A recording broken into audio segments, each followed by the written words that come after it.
Bagaimana cara konsumsi pil KB agar efektif? Halo Sobat Sehat, jumpa lagi dengan saya Dr. Sung, dan video kali ini saya akan membahas tentang pil KB. Bagaimana cara mengkonsumsinya agar efektif? Tonton slide satu ini.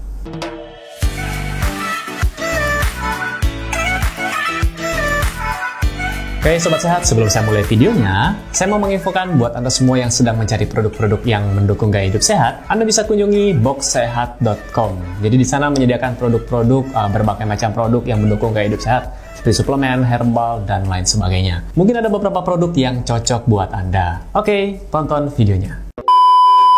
Oke, Sobat Sehat, kalau kita bicara tentang pil KB, ya, jadi pil KB ini merupakan salah satu metode kontrasepsi yang berbentuk tablet. Jadi, ya, berbentuk tablet dan mengandung hormon. Dan cara menggunakannya atau cara mengkonsumsinya adalah secara oral, jadi diminum. Pil KB ini ada dua jenis, ya. Jadi, yang pertama adalah pil kombinasi. Jadi, di situ ada hormon estrogen dan hormon progesteron. Jadi, Anda bisa baca di kemasannya kalau Anda beli pil KB.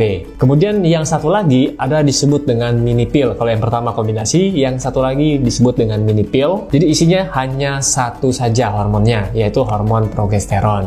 Nah, mini pill inilah yang digunakan oleh ibu yang sedang menyusui, karena hanya mengandung progesteron, jadi tidak menghambat untuk pengeluaran ASI. Oke, sekarang kita masuk pembahasan untuk pil yang kombinasi. Nah, untuk pil yang kombinasi ini, ada yang isinya 21, ada yang isinya 28, ada yang isinya 91. Jadi tergantung Anda beli yang mana, dan tergantung juga merek apa yang Anda gunakan. Nah, untuk jenisnya sendiri, ada yang monofasik, kemudian ada yang bifasik, ada yang trifasik, ada yang tetrafasik. Jadi kalau yang monofasik ini untuk kadar hormonnya atau level hormonnya itu selalu sama atau selalu konstan dalam satu periode atau satu siklus. Kemudian yang bifasik, kemudian trifasik, tetrafasik, ini kadar atau level hormonnya ini berbeda-beda. Misalnya yang bifasik, jadi dalam satu periode atau satu siklus tadi, jadi dibagi dua, jadi dibagi menjadi dua fase dengan kadar hormon yang berbeda. Kemudian kalau yang trifasik dibagi menjadi tiga fase, kalau yang tetrafasik dibagi menjadi 4 fase. Ya. Nah, terus bagaimana cara kerja pil KB ini? Cara kerjanya yang pertama adalah dengan menghambat indung telur atau ovarium melepaskan sel telur. Jadi ya kalau tidak ada sel telur, tentu saja walaupun spermanya masuk tidak akan terjadi pembuahan. Kemudian yang kedua, pil kombinasinya juga akan mempertebal lapisan lendir di dalam leher rahim. Tujuannya agar sperma tidak bisa menembus, jadi tidak bisa masuk. Jadi ada bariernya. Nah, sedangkan pil yang hanya mengandung progesteron, jadi selain menebalkan lendir pada leher rahim tadi yang berguna untuk menghalangi sperma, dia juga akan menipiskan dinding rahim. Jadi ketika dinding rahim tadi menipis, maka tidak akan terjadi kehamilan. Jadi kurang lebih seperti itu cara kerjanya.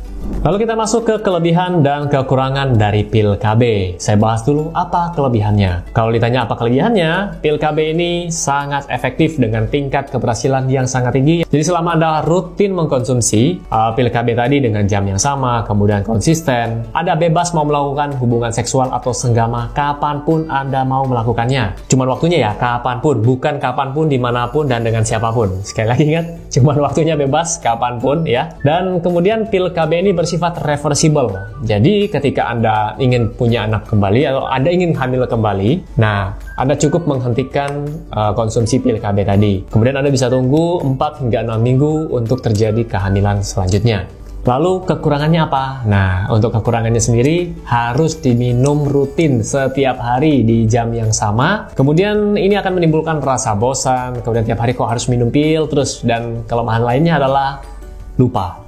Ya, bagaimana kalau lupa nanti saya akan bahas di belakang. Kemudian pil kombinasi juga akan mengurangi produksi ASI. Jadi saran saya adalah kalau Anda yang sedang menyusui, sebaiknya gunakan yang mini pill atau yang cuma berisi satu jenis hormon, yaitu progesteron tadi. Kemudian pada beberapa orang yang mengkonsumsi pil KB akan meningkatkan nafsu makan dan akhirnya berat badan pun ikut naik. Nah, kalau ini harus hati-hati.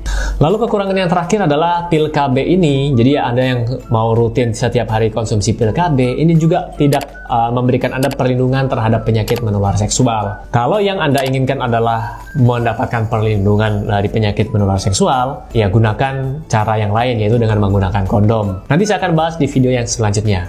Lalu saya akan bahas lagi, ada pertanyaan, dok, saya menggunakan atau mengkonsumsi pil KB ini terus-menerus dalam jangka waktu lama, apakah ada efek sampingnya atau tidak? Saya mau bilang semua obat, semua sesuatu yang kita masukkan ke mulut, ya, obat-obatan, pasti akan ada efek sampingnya. Tapi untuk pil KB ini tergolong aman, ya, walaupun digunakan dalam jangka panjang. Namun pada beberapa orang yang sensitif dengan pil KB tersebut akan menimbulkan efek samping. Nah, efek sampingnya itu bisa berupa mual, kemudian ada beberapa orang akan mengalami pengerasan payudara, kemudian turunnya gairah seksual. Tapi ini jarang sekali muncul, ya. Kemudian perubahan mood dan emosi, peningkatan berat badan ini cukup sering saya dengar juga. Kemudian ada flek dan bisa meningkatkan asam lambung. Tapi sekali lagi ini hanya muncul pada beberapa orang, tidak semua orang mengalami gejala yang sama. Kemudian efek samping yang lebih serius jarang terjadi tapi bisa muncul jika pengguna pil KB ini memiliki faktor risiko lain. Misalnya wanita sudah di atas 35 tahun dan kemudian merokok. Nah, kalau seperti ini bisa muncul gangguan penglihatan, kemudian bisa muncul pembengkakan dan nyeri tungkai, terus sakit kepala hebat, nyeri perut hebat, kemudian peningkatan tekanan darah, bahkan bisa meningkatkan faktor risiko untuk terjadinya stroke. Kalau seperti ini Anda mengalami gejala yang saya sebutkan tadi, segera kunjungi dokter dan hentikan penggunaannya dulu, kemudian kunjungi dokter. Kemudian untuk wanita-wanita atau ibu-ibu yang tidak dianjurkan mengkonsumsi pil KB adalah wanita di atas usia 35 tahun, kemudian memiliki riwayat tekanan darah tinggi, sering mengalami nyeri kepala hebat atau migrain juga, kemudian disertai dengan diabetes, apalagi tidak terkontrol, ya, diabetesnya parah, terus obesitas, dan mengalami gangguan penggumpalan darah, sebaiknya tidak menggunakan pil KB. Lalu kita masuk ke pertanyaan selanjutnya yang ditunggu-tunggu. Bagaimana cara konsumsi pil KB agar efektif? Jadi saya akan memberikan contoh untuk pil KB, ya, silakan lihat gambarnya. Jadi ini adalah pil KB yang isi 28 dan Anda bisa lihat yang 7 tablet itu ukurannya lebih besar. Nah, itu adalah placebo. Artinya tidak memiliki efek terapi atau mungkin bisa dibilang pil kosong, tidak ada hormonnya di sana.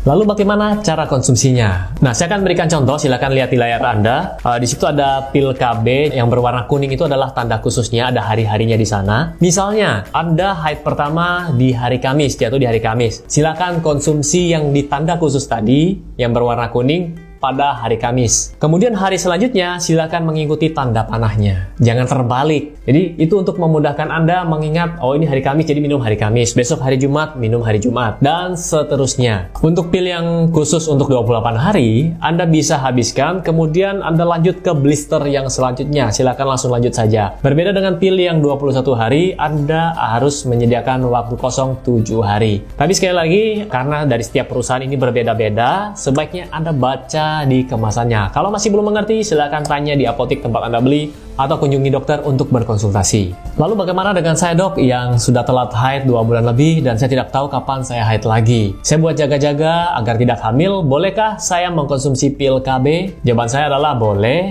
tapi harus dengan bantuan perlindungan lainnya seperti kondom. Dan saran saya adalah Anda harus kunjungi ke dokter supaya diperbaiki siklus menstruasi Anda supaya bisa teratur lagi. Nah, seperti itu. Lalu pertanyaan selanjutnya, kalau lupa bagaimana, dok? Nah, di sini kalau jangka waktunya Anda lupa minum, jadi kan pil KB ini harus diminum, harus teratur. Jadi misalnya hari ini jam 7 pagi, besok jam 7 pagi, besoknya lagi jam 7 pagi. Misalnya tiba-tiba hari ini saya lupa, sudah jam 12 siang.